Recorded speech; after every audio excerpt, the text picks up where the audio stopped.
Hello, my shimmering star. I, Anamika Daya, welcome you all to this amazing platform of Tutors Theory. Our today's topic is community participation. Community participation is also the part of SLM, School Leadership and Management, and which is the part of DLED second year.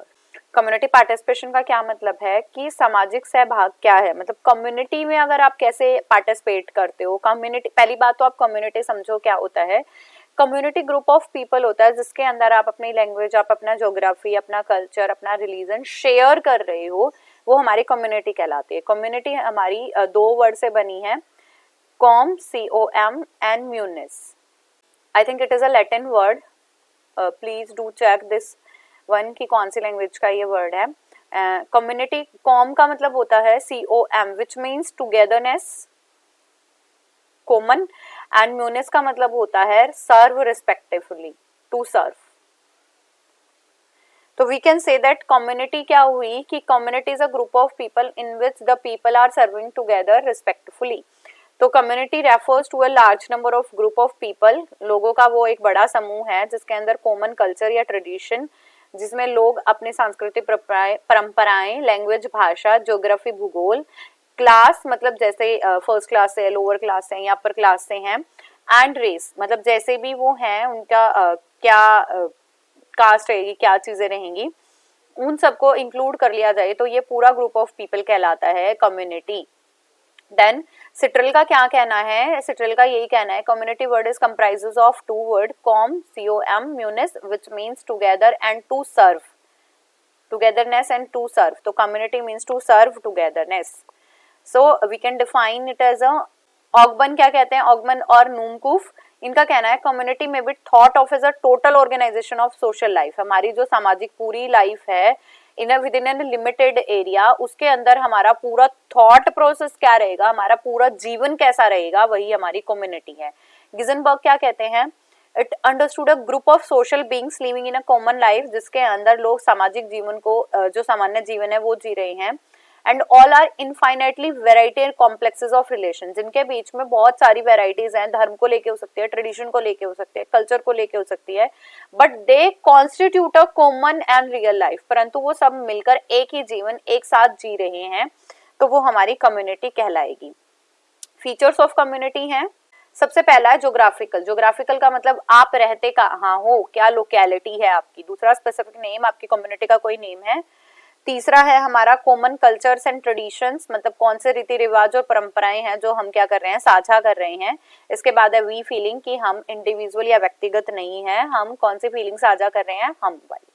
Community resources क्या होते हैं, ऐसी amenities और assets, हमारे कुछ ऐसी सुविधाएं और संपत्तियां होती हैं जिन्हें हम सब मिलकर एक साथ यूज कर रहे हैं अपने जीवन को जीने के लिए. जैसे स्कूल में सिर्फ एक ही जात के या एक ही धर्म के तो बच्चे नहीं जाते हैं.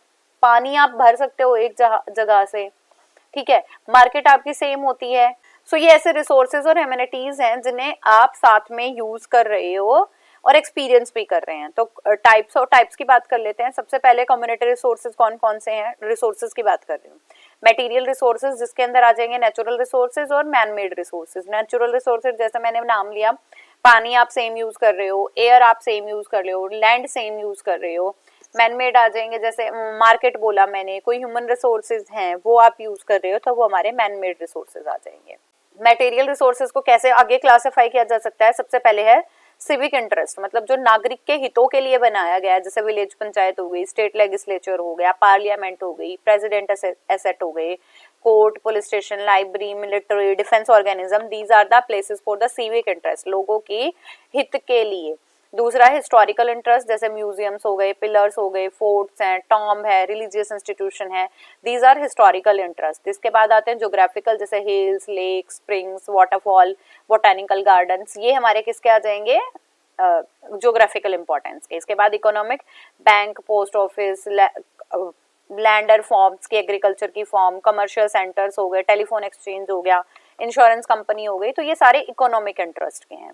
देन इसके बाद आ जाते हैं industrial, factories, industry, production unit, ये हमारी इंडस्ट्रियल की हैं. साइंटिफिक रिलेवेंस, जिसके अंदर आप विज्ञान का प्रयोग करते हुए कुछ चीजें कर रहे हो, ब्रॉडकास्टिंग हो गई, साइंस सेंटर हो गया, इंजीनियरिंग स्टेशन हो गए. कल्चरल, जैसे इंपोरियम्स हो गया, आर्ट गैलरी हो गया, कला केंद्र हो गया, जू हो गए, थिएटर हो गए, तो ये हमारे किस में आ जाएंगे, हमारे कल्चरल इंटरेस्ट में। तो आई थिंक आपको अब ज्योग्राफिकल इंटरेस्ट क्लियर हो गया होगा। दूसरा है हमारा ह्यूमन रिसोर्सेज। ह्यूमन रिसोर्सेज में वो रिसोर्सेज आएंगे कम्युनिटी के जिनके अंदर ह्यूमंस इंक्लूडेड है, लाइक कोई एक्सपर्टीज है, कोई स्किल है, कोई टैलेंट है, कोई एजुकेशनल ओरिएंटेशन है, कोई स्टेक होल्डर है किसी एजुकेशन सिस्टम के लिए, तो वो हमारे ह्यूमन रिसोर्सेज के अंदर काउंट होंगे। तो वो पर्सन जो स्किलफुल है and doing the job in a community are known as human resources. जैसे डॉक्टर आ जाएंगे, टीचर आ जाएंगे, पुलिसमैन इसी में आ जाएगा, पोइट्स आ जाएंगे, आर्टिस्ट हैं, स्कल्पचर जो बनाते हैं वो हैं, प्रोफेसर्स हैं, तो ये सारे हमारे ह्यूमन रिसोर्सेज हैं। इसके बाद आते हैं हमारे मटेरियल रिसोर्सेज, पदार्थ जो नॉन मटेरियल रिसोर्सेज, लाइक हमारे ट्रेडिशंस आ गए, कस्टम्स आ गए, बिलीव्स आ गए, हमारे रूल्स आ गए, नॉर्म्स आ गए, ये हमारे नॉन मटेरियल रिसोर्सेज हैं जो गैर भौतिक संसाधन है जो आप कम्युनिटी में रहते हुए प्रयोग में भी ला रहे हो। इसके बाद है importance of utilisation of community resources, की कम्युनिटी रिसोर्सेज की क्या इंपॉर्टेंस है, मतलब क्या महत्व है जो हम अपनी जो कम्युनिटी है वहां पे यूज कर रहे हैं। सबसे पहले introduce the variety of school programme. तो स्कूल्स में आप कम्युनिटी रिसोर्सेज को कहाँ यूज करो, सबसे पहला ये है स्कूल प्रोग्राम में जो स्कूल के कार्यक्रम है उनमें विविधता का परिचय देते हैं। दूसरा supplements for the classroom, classroom में जितने भी रिसोर्सेज स्रोत प्रयोग किए जाते हैं वहां पे यूज होती हैं। Knowledge of about community, community के बारे में जानना, आप समुदाय कैसा है तो वहां पे यूटिलाइजेशन कर रहे हो। एस्थेटिक सेंस, जैसे आप अब जिस कम्युनिटी में या जिस सोसाइटी में रहते हो आप कहते हो हमारी तो बहुत सुंदर है, प्लांट्स लगे हुए हैं, तो एस्थेटिक सौंदर्य का जब बोध कराना है आपको। लेजर टाइम कि आपके पास जो भी रिक्रिएशनल टाइम है आप वहां पे यूज कर रहे हो, मतलब आपके पास मनोरंजन के साधन भी आपको कम्युनिटी से मिल जाते हैं, जैसे पार्क्स होते हैं, क्लब्स होते हैं, ठीक है। इसके बाद है फर्स्ट हैंड इन्फॉर्मेशन, पहली जानकारी आपको मिल जाती है, मतलब आप सेकेंडरी डाटा नहीं कलेक्ट कर रहे हो, आप फर्स्ट हैंड डाटा उनसे कलेक्ट कर सकते हो। ओवरऑल डेवलपमेंट आपके खुद के इंडिविजुअल और सोशल डेवलपमेंट में भी काम करेगा, हमारे कल्चर को सहेज के रखने में और हमारे कल्चर को अगली जनरेशन तक ट्रांसमिट करने में भी ये हेल्पफुल है। इनएक्सपेंसिव एजुकेशन, जब आपको कम्युनिटी के ऐसे रिसोर्सेज जो आपको आपके आसपास ही मिल जाएंगे तो आप उस पर तो खर्चा नहीं करोगे, तो ये लो कॉस्ट रहेंगे या नो कॉस्ट भी रह सकते हैं, इनएक्सपेंसिव है। इसके बाद आ जाओ role of community in school effectiveness, community का क्या योगदान है कि आपकी जो स्कूल प्रबंधन है उसको बहुत बेटर बना सके।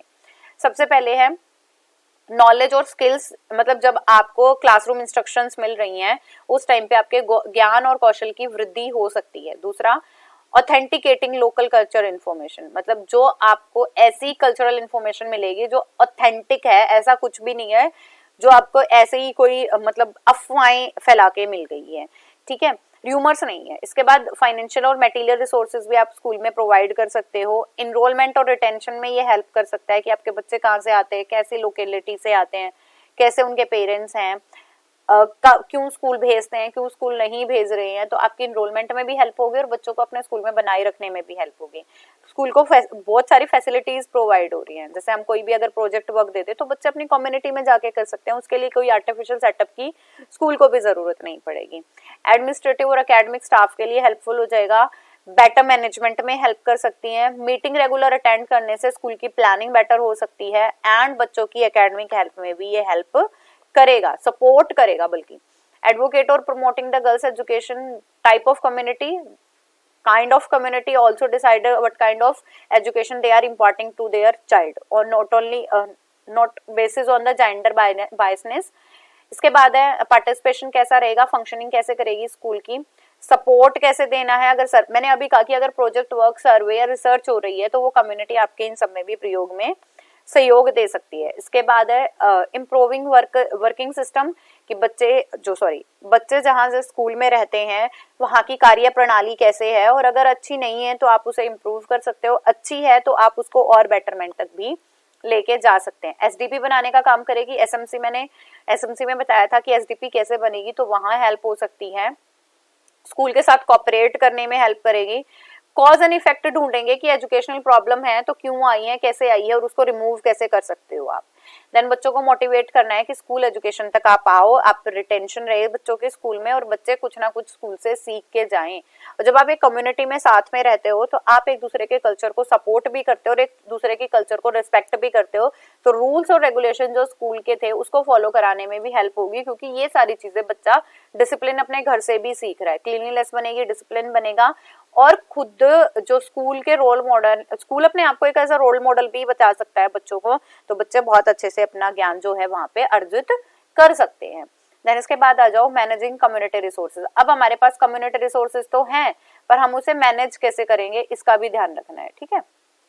कम्युनिटी रिसोर्सेज को कैसे मैनेज करोगे, लाइक अगर आपको एयर मिली हुई है, पानी मिला हुआ है, तो आप इसे कैसे यूसेज कर रहे हो कि आप आगे अपनी जनरेशन को ट्रांसमिट भी कर पाओ।